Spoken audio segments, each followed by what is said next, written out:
Assalamualaikum warahmatullahi wabarakatuh, sahabat tani. Saat video ini dibuat, harga cabai masih di angka 80 sampai 90 ribuan. Dan kondisi ini sudah berlangsung kurang lebih selama 2 bulan.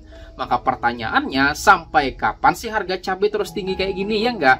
Dan bagaimana sih prediksinya dalam 2 sampai 3 bulan ke depan? Jadi gini, pada dasarnya terjadi ketidakseimbangan pasar terutama jenis cabai pada saat musim hujan.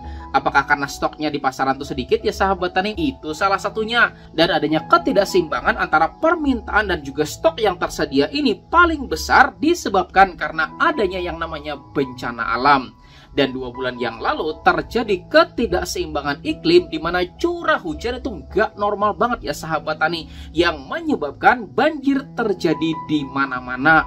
Dan banjir tersebut kemudian merendam bukan cuma perumahan warga, tetapi juga sawah-sawah, kemudian kebun dan lain sebagainya gitu kan, termasuk lahan cabai ya sahabat tani, di mana banyak tanaman yang terendam dan pada akhirnya pada mati. Dan bukan cuma itu aja ya sahabat tani, contoh gitu kan, teman saya waktu itu kebanjiran ya sahabat tani, sama bedengan-bedengannya ikut hanyut ke bawah banjir ya sahabat tani.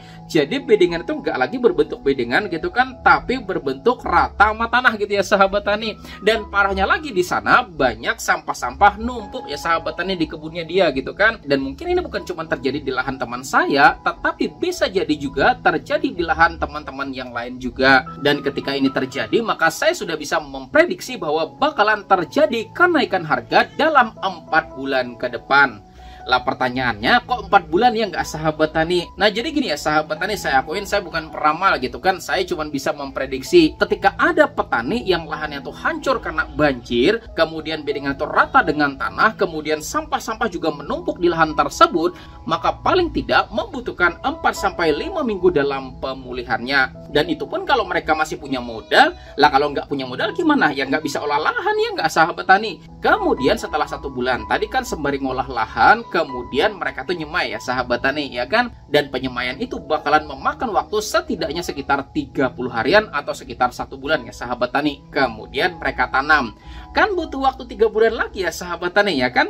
Makanya saya sebut 4 bulan itu ya sahabat tani, 1 bulannya buat pemulihan lahan dan juga penyemaian bibit cabenya.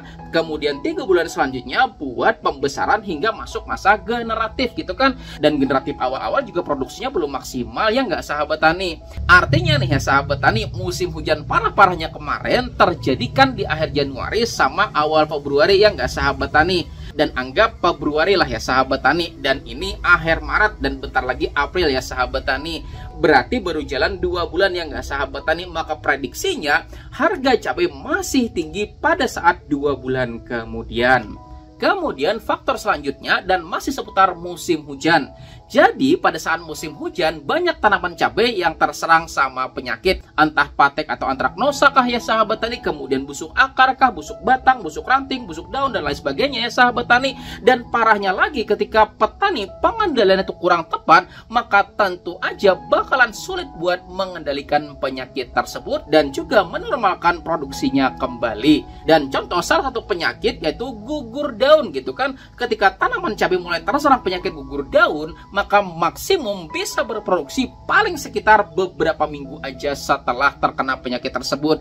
Dan setelahnya daunnya bakalan rontok habis dan gak lagi bisa menghasilkan panen buat diproduksi. Dan misalnya luas lahan itu sebesar 2000 meter persegi dan hampir semua terkena penyakit tersebut ya sahabat tani. Dan anggap biasanya lahan 2000 meter itu biasanya menghasilkan panen antara 50 sampai 150 kg. Maka kalikan aja ya sahabat tani, kalau misalnya nih ada 100 petani gitu kan mengalami permasalahan yang sama, dan kita anggap ya sahabat tani ambil 50 kilo aja gitu kan, maka 100 orang dikali 50 kg itu kan totalnya 5 ton ya nggak sahabat tani.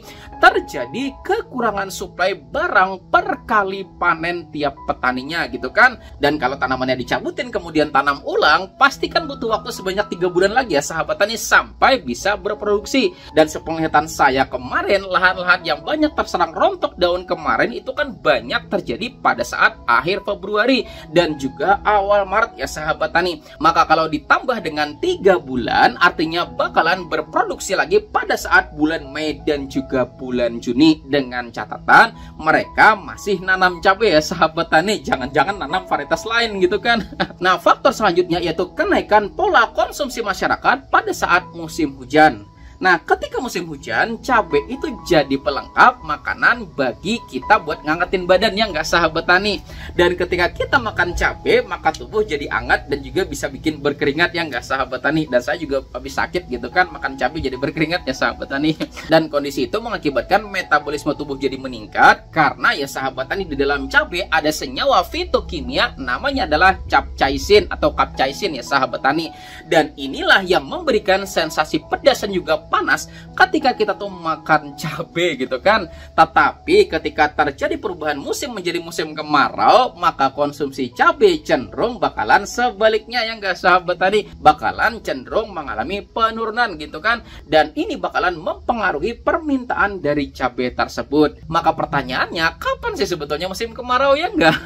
Nah, jadi ya sahabat tani, menurut prediksi dari BMKG pada bulan Maret di Indonesia itu sudah ada loh yang mengalami musim kemarau. Cuman ternyata itu 0,8% aja dari wilayah Indonesia gitu kan. Dan bakalan berlangsung secara bertahap pada bulan April, Mei dan juga Juni ya sahabat tani. Artinya sebelum bulan Mei dan Juni maka harga cabai bakalan pedes terus ya sahabat tani. Maka saya selaku penyuluh pertanian sangat-sangat berpihak pada petani loh ya sahabat tani. Pada momen yang baik ini dimana harga lagi tinggi-tingginya seperti ini, maka saya ingin berpesan kepada Anda, perbanyaklah menabung ya sahabat tani. Sisihkan sebagian panen Anda buat modal di musim tanam selanjutnya gitu kan. Karena pada dasarnya salah satu faktor mesin itu masih tetap bisa ngebul ya sahabat tani adalah karena adanya modal ya enggak sahabat tani ya. Kemudian pesan saya yang nomor 2 ya sahabat tani, tahan diri juga gitu kan. Jangan kebanyakan pengennya, karena uangnya banyak gitu kan, pengennya jadi makin banyak juga gitu kan. Pengen beli ini, kemudian beli itu, beli dan segala macamnya gitu kan. Karena ingat ya sahabat tani, contoh kasus gitu kan, warga di daerah Tuban sana yang waktu itu lahannya dibeli oleh Pertamina gitu kan. Kan waktu itu mereka dapat uang banyak ya nggak sahabat tani, kemudian dibelikan ini itu gitu kan, beli mobil dan lain sebagainya, padahal belum bisa nyetir gitu kan. Kalau nabrak malah boncos ya nggak sahabat tani. Makanya batasi keinginan ya sahabat tani dan perbanyaklah buat menabung.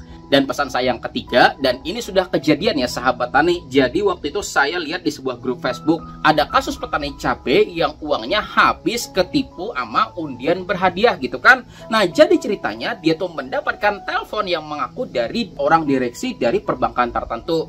Karena kaget ya sahabat tani bakal mendapatkan uang berhadiah dalam jumlah yang cukup besar, maka ya sahabat tani semua informasi tentang perbankannya dikasihkan gitu kan, mulai dari nomor di ATM yang tertera di ATM-nya, kemudian nomor PIN dan segala macamnya dikasihkan ya sahabat tani. Dan setelah teleponnya ditutup dengan dijanjikan 30 menit kemudian bakalan ditelepon lagi, maka si petani tersebut dengan sabarnya menunggu teleponnya ya sahabat tani. Tapi apa yang terjadi coba? Muncul notifikasi pemindahan saldo ya sahabat tani, dan itu terjadi pasti loh via internet banking. Dan Anda tahu berapa uang yang hilang? 105 juta ya sahabat tani, tersisa 130.000 rupiah gitu kan. Maka karena teman-teman subscriber di channel ini adalah petani-petani binaan saya, maka saya nggak kepengen hal ini terjadi pada Anda. Lebih waspada ya sahabat tani buat menerima telepon orang tidak dikenal, mending jangan diangkat ya sahabat tani. Kalau nggak ada namanya gitu, nggak apa-apa dia nelpon berulang, nggak usah diangkat ya sahabat tani. Kalau perlu Anda juga pasang aplikasi pelacak nomor telepon ya sahabat tani sebelum Anda ngangkat telepon gitu kan, bakal ketahuan siapa yang nelpon ya sahabat tani.